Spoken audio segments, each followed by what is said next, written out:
मु राज्यवासी तरफरु Utkarsh Odisha make in Odisha conclave 2025 मसीहा पाई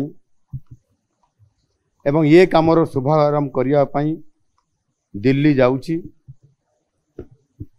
तेणु दिल्ली रे ये 2 दिन धरी सम्मेलन रे विदेशरू एवं देश मध्यरु मध्य अनेक उद्योगी एठी ओडिशा रे समाने एठी कारखाना प्रतिष्ठा करिया पई समाने आगुरु मध्य प्रस्ताव देइछंती एवं अनेक थर आसिकरी मो सहित मध्य साक्षात करिकरी इंटरप्शन करिछंती। समानक सहित मध्य मोर आलोचना हेइछि पॉजिटिवली।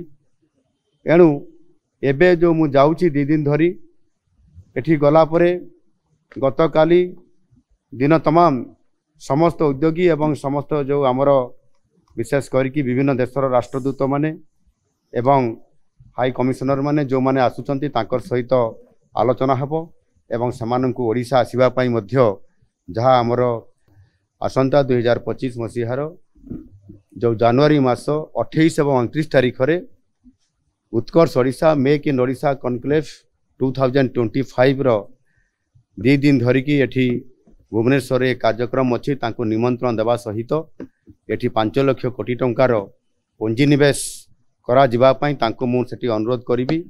मोर आशा अच्छी एवं दृढ़ विश्वास अच्छी प्रभु जगन्नाथंकर आशीर्वाद मध्य अच्छी मु निश्चित भाव रे ये काम रे सफलता लाभ करि पारिबि।